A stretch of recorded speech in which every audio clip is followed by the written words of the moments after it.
Hello guys, welcome to 6th episode of Rhino 101 tutorial. In the previous part, we talked about Boolean Subtract. In this one, I want to go through all the Boolean operations more truly because they are really important for form making, especially for architectural forms and volumes.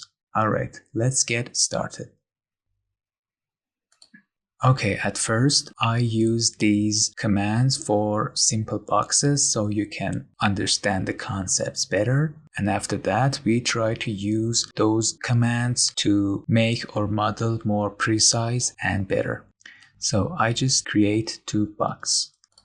For example, I just want 111 box. So I just type 1, press enter, enter, and enter. So this is a box with 111 dimensions. I use this and I copy this box. So I just use gumball. I drag this, I tap Alt so you can see that plus sign in the corner of my cursor. And now I can release my mouse button. So I have two boxes. I just move this a little bit. So you can use that rectangle to move this box in XY plane. So I hold Alt so I can disable my O snap and I move this and this is good. So I type Boolean in command line. As you see, we have Boolean difference. We used this before, so we will use it again as reminder. So for example, we want to subtract this from this. So I will choose this one first, press enter, and then I choose this and press enter again. And so you have to move or delete or hide this box. So I will move it. And as you see, we used subtract. So I will undo and I will undo again. I just want to have more of these boxes. I think 4 is enough. So I do it again, Boolean difference. So that's it. The next command is Boolean Union. This is very useful. So for this command, it doesn't matter you select which one first. You just select these two and now press enter. So these two boxes now are joined together. As you saw, we had some options for this command.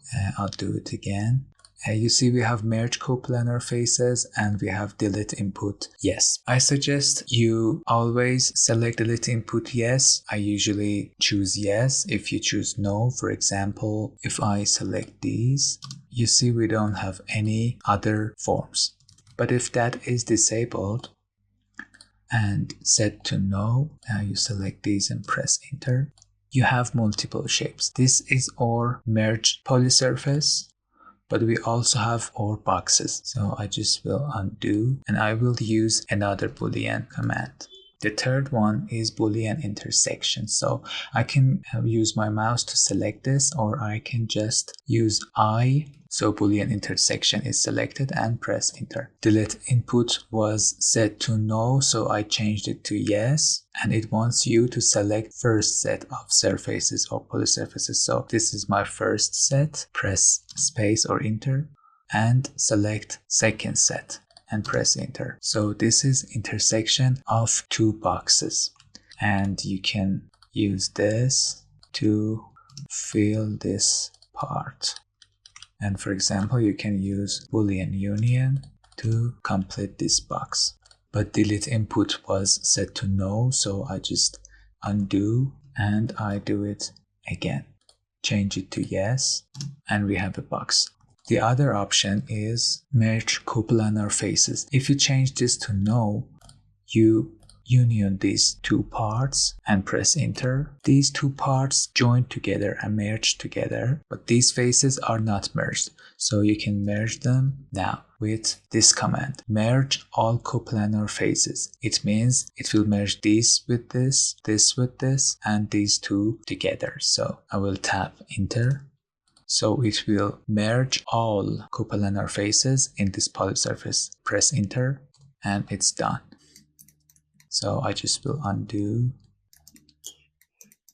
The next command is Boolean Split. So I just use down arrow and press enter. So I choose this one to split, press enter, and I choose this one and press enter.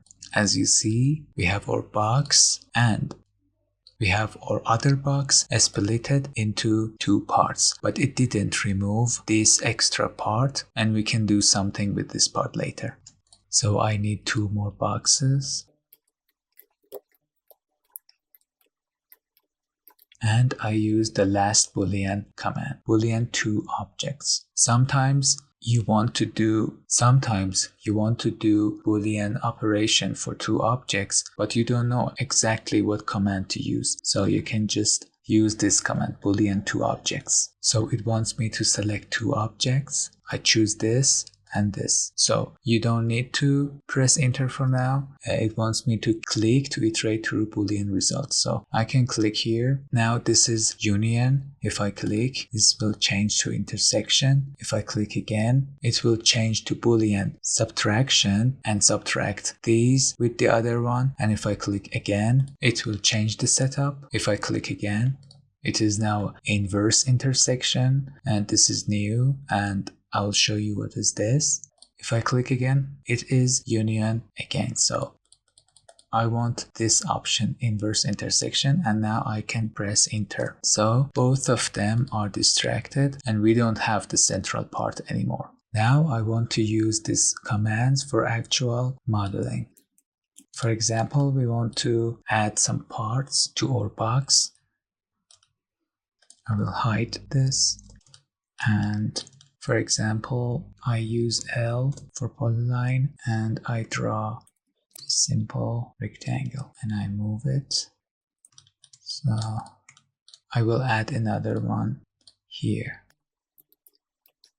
You can use Gumball for scaling. These are scale handles. So you can just grab this and scale this rectangle in x-axis, and if you hold shift key you can scale it in both axes. So I want to have something like this and maybe like this. Now I will select both of these and use extrude, so 0.25 for example, and I will use show selected to unhide my top part. So sizes are good. I will Ctrl Z. I will choose all of these and use Boolean Union. So these are now connected together. And now I show top part again. And I will use Boolean difference. I want to subtract from this with this. So now you can see we have something like this. And if this is a wooden box, you can add details like this easily with Boolean operations. So this episode was a short one, but Boolean operations are so easy, so we don't need to do anything more. If this video was helpful for you, please like and subscribe our channel. And if you had any questions, please write it in the comments. And as you know, I am available to help you with your projects, and you can DM me in LinkedIn. You can search my name, or you can send me emails, or you can choose any method you prefer to contact me. I'll be happy to help you. Thank you and have a good day.